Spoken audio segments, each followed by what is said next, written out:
What's up everyone, Vinny Musso from Musso Athletics here for day 2 of our 30 days of force.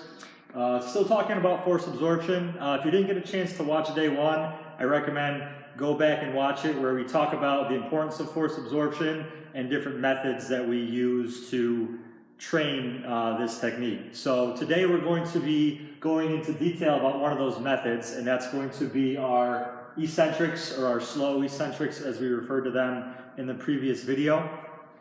And like we've mentioned before, our eccentric training is going to be very important for injury prevention. Okay, we talked about in the last video how quite a high percentage of injuries happen not necessarily during a production of force or when we're pushing off to do something, but a lot of times those injuries happen in the loading phase or when we're trying to absorb force. So when we're landing from a jump, when we're landing on that front leg during sprinting, and different scenarios like that. So working eccentrically is going to be very key in reducing our risk for injury.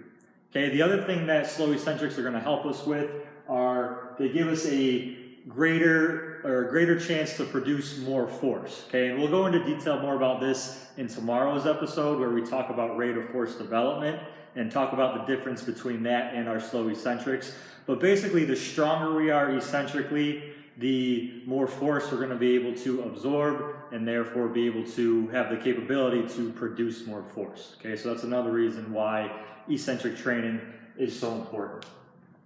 If we go into more detail about eccentrics, research has shown that we're generally 25 to 50% stronger eccentrically than we are concentrically. And another way to think about that is we can lower more weight than we can lift. Okay, so really a simple example, let's say we have someone who their 1 rep max for squatting is 200 pounds. Okay, so they can put 200 pounds on their back and they can go down and up 1 time. Okay, if we're thinking about how we're 25 to 50% stronger eccentrically, that means that that same person who can go down and up once with 200 pounds will be able to lower in a controlled fashion anywhere from about 250 to 300 pounds. Okay, so they're not going to be able to go back up because they can only go down and up once with the 200 pounds. But since we are able to control more weight on the way down, that same person is going to be able to control 250 to 300 pounds on the way down. Okay, so that's something important to look at as we move forward. Okay, so really the main takeaway from that, being stronger eccentrically than concentrically is a lot of times we overlook the eccentric part of training. Okay, let's think about how many times, whether it's in a physical therapy rehab setting or personal training setting or strength and conditioning setting where you're working with athletes or teams or people of kind of higher level athleticism. A lot of times I've seen, and I've fallen victim to this in the past, we'll give an exercise where we exhaust the muscle concentrically. So let's say we're doing, hamstring curls or RDLs for a certain amount of reps, and we go to a point where we feel a burn in the muscle. Okay? We think we've totally exhausted the muscle because we feel that burn, we can't lift that weight anymore. But keeping in mind, again, that we are stronger eccentrically, if we burn out concentrically, we really haven't completely exhausted the muscle because we had more capability, more potential to control more weight eccentrically. Okay, so again, we think about, that hamstring curl RDL or whatever exercise you're doing. A lot of times people think they fully exhausted the muscle when they're finished with a concentric set. Okay, and that can really, if we're just focusing on concentric training, that is a big reason why sometimes when people, just focus on that, they think they're strengthening up their legs or their arms or their chest or whatever it is. They think they're strong and then they still get an injury. Again, because most of those injuries occur during those loading or those eccentric forces that the body experiences. Okay, so we really have to take into account, yes, we want to be strong concentrically, but we also want to be strong eccentrically. So we want to make sure that we pay attention to both methods when we're training. And again, often overlooked is that eccentric training. Okay? So going into some techniques where we can really work on our eccentric training, there's 3 main techniques out there and 3 ones that I've seen most common.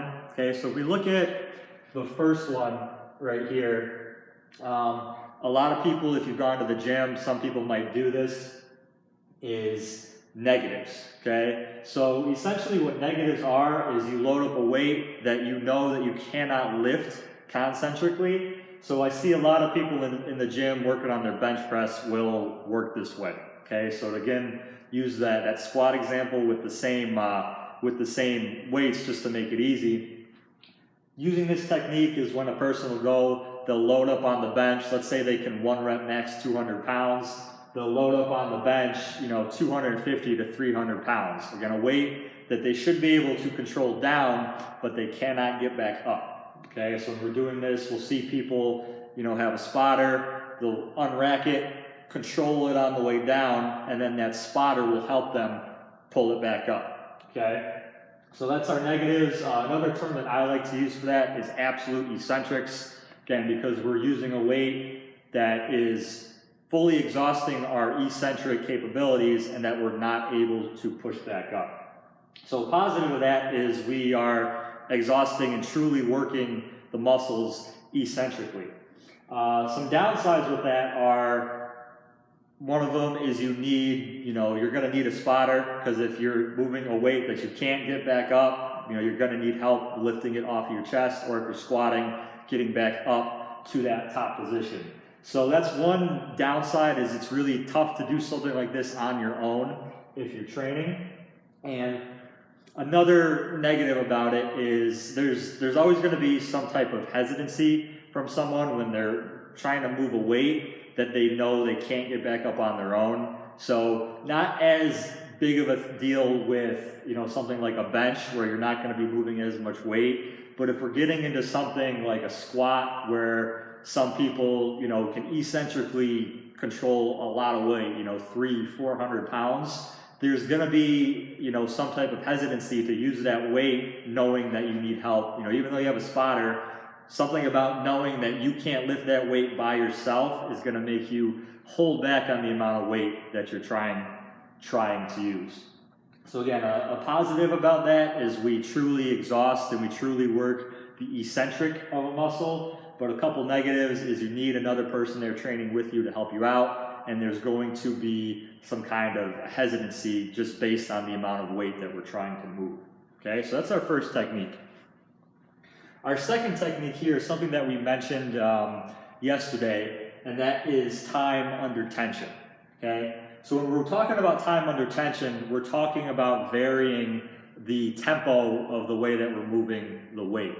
So most people, when they go to the gym or when they're, working out, or rehabbing in a physical therapy setting, I've seen a lot of people moving a weight, the same speed down, same speed up, which there's, that's not necessarily bad. We're still working the muscle as long as we're not just letting a weight control us and just drop it to the ground each time. We're still working both concentrically and eccentrically. But if we really want to work a muscle concentrically and eccentrically using the same weight, we have to vary that time under tension. Because again, remembering the fact that we are stronger eccentrically than we are concentrically, moving the same weight at the same tempo, both down and up during concentric and eccentric movement, we're gonna work concentrically, but we're not working at really our full capacity eccentrically. Okay, but again, the way that we kind of counteract that is we take the same weight and we just vary our tempo. Okay, so that's something. Let's take a goblet squat as an example. Okay, I have a weight. I know I can control it down, and I know I can still lift it back up. But I want to use that same weight to work and get benefit both concentrically and eccentrically. Okay, this is where we want to vary the tempo that we're using that weight. So again, with that goblet squat example, this would be something where we want to increase the amount of time that we're under tension during the eccentric movement before going into the concentric movement. So for that goblet squat, we hold it at the chin. Instead of going down and up at the same tempo, in this case, we're going to increase the amount of time it takes us to go down. So instead of maybe 2 seconds down, 2 seconds up, up, we're going to increase that amount of time it takes us to go down to 4, 5, 6 seconds before we come back up. So I'm going to go down in 4 seconds, 5 seconds, or 6 seconds, and then come up, okay? So varying that time under tension, varying those tempos, allow us to use the same weight and still benefit and get, help us progressively overload and work both concentrically and eccentrically. So I'm a big fan of using this this technique in the rehab, the physical therapy setting. Again, we talked about the first technique. One of the drawbacks is that there's going to be hesitancy by the person, doing the exercise, knowing that it's a weight that they can't bring up on their own, and there's going to be even more hesitancy if they know that they have an injury. So using this technique in a physical therapy setting is a great way to work eccentrically because, again, we talked about how important eccentrics are for injury prevention. So this is a great way to work in the rehab and the physical therapy setting because it's probably a much safer method than our first one because that client, that patient is moving a weight that they know they can control up and down, which is key. And we're using that same weight, okay, but we're getting benefit concentrically and eccentrically. So we're strengthening, based all multiple facets of muscular contraction, okay? So again, that second technique, taking the same weight and just varying the tempo, varying your time under tension, so you're taking more time during the eccentric or the lowering part of that movement before going into your concentric movement. That is going to be a very good technique in the rehab physical therapy setting to work on reducing our risk of injury. Our third technique here is one that I'm a very big fan of if we're talking kind of more of the strength and conditioning, athletic performance type of field. And that one is similar to our first technique where we talked about our negatives and our absolute eccentrics. In this technique, I like to call them absolute unilateral eccentrics. And there's really two major reasons why I like this in the higher performing athletic level type of setting. One is because with this technique, which I'll go into, we truly exhaust the eccentric part of our muscular contraction. So we really exhaust and take advantage of the fact how we're 25 to 50% stronger in that eccentric movement. And we also get to take advantage of something called the bilateral deficit.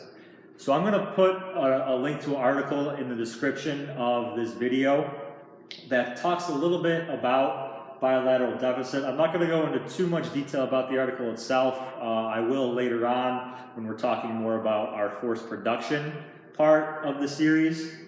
But basically what bilateral deficit is let's take our example we used in the beginning of our squatting example. So that person who can 1 rep max 200 pounds. So they can go down and up one time with 200 pounds on their back. So when they're going down and up one time with the 200 pounds on their back, we can think of that as each leg doing about 100 pounds of work. We have 2 legs, divide that evenly over the 200 pounds on our back, and each leg is doing roughly 100 pounds of work. What the bilateral deficit is an easy way to think about that is if you add up, in most cases for a lot of people, if you add up the amount that you can 1 rep max with 1 leg, it's most likely going to add up and be greater than what you could do with 2 legs. So again, that 200 pound example, if we have that same person who can go down and up once with 200 pounds, a majority of the time that same person, let's say we elevated 1 foot on a bench or a box and had 1 foot on the ground, so now we're going more of a rear foot elevated squat movement instead of a bilateral 2-legged squat. Most people are going to be able to 1 rep max more than the 100 pounds that is theoretically being distributed over each leg when we had the 200 pounds on the back. So in most cases, we put that back foot up, we take that same person, and instead of just being able to do 100 pounds on one leg, 100 pounds on the other leg, you'll see people who can 1 rep max with a rear foot elevated split squat getting up to, 125, 135, 150 pounds, whereas opposed to when we have that 200 pounds on our back and we're doing a bilateral movement, each leg is theoretically only doing 100 pounds of work. So if we isolate each leg and go into more unilateral or one limb at a time training, the sum of those two weights is going to add up and be greater than the amount of work that we would do with just two legs going down and up. Okay, so that's why I'm a big fan of this type of training, again, because we get to truly exhaust our eccentric capabilities of our, whether it's your arms, your legs, whatever body part you're working, and we get to take advantage of a bilateral deficit. So we're able to move a little bit more weight than if we were doing a bilateral movement, and if we're moving more weight, we're working a little bit harder, so we're progressively overloading a little bit more than if we did two legs, okay? So the actual technique of our absolute unilateral eccentrics, when using this technique, it takes some playing around with, and those who are kind of more advanced in working out may find this a little bit easier to find the weight that they want to use. But basically, we're using, again, one limb at a time, and we're finding a weight that we can control down with one limb, okay, but we can't push back up with one limb, so we have to use that second limb to help get us back up to the start position. Okay, so really one of my favorite exercises to do here, and a good way to demonstrate that, is a single leg pistol box squat. So a lot of us have seen, pistol squats where we're on one leg and we sink our butt all the way down to the ground. Okay, if we're really trying to work eccentrically, we don't really want to go all the way down to the ground. So what I like to do is I'll take a bench, put it behind me, I hold a weight at my chin that I know with one leg I can control down to the bench, but I can't push back up with that one leg. So what I have to do is after I get down to the bench, I put that other leg down and then I push myself back up.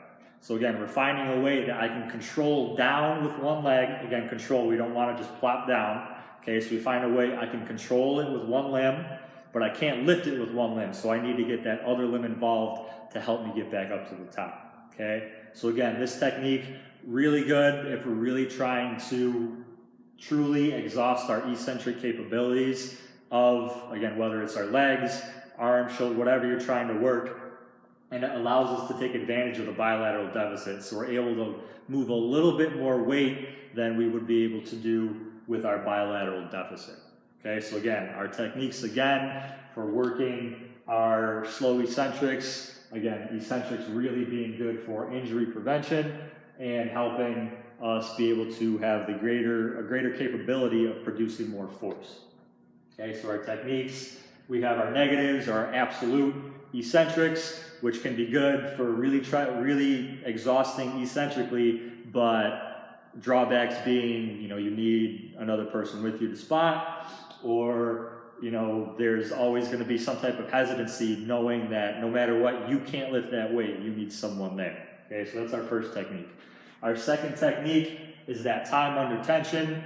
This allows us to take advantage of using the same weight that we know we can control both down and up. We just increase the time it takes us to go down as opposed to going back up. So this is a really good technique that I'd like to use when working with someone in more of a rehab setting. Again, it's safer than something like an absolute eccentric where you're going to have to help them up. And just mentally, a person's going to be more comfortable moving a weight that they know they can both control down and up. And then our third one, which I'm a big fan of for more of that higher performing athletic performance, is our absolute unilateral eccentrics. Again, that is taking a weight that we can control down with one limb, but need the help of our second limb to go back up. Okay, so it allows us to take advantage of truly exhausting ourselves eccentrically and takes advantage of the bilateral deficit. Okay, so that's it for our explanation or our board work for today's episode. Attached at the end of this video, I'm going to have me demonstrating different exercises, again, kind of highlighting different ways or different exercises for the different techniques. Okay, and I'll have the exercises labeled and show kind of what technique that is demonstrating. Okay, so that's it for today's board work. Stay tuned for day 3, where we will still be talking about force absorption. We'll go more into rate of force development, which is another method that we talked about yesterday as a way to really work on our force absorption. Looking forward to it.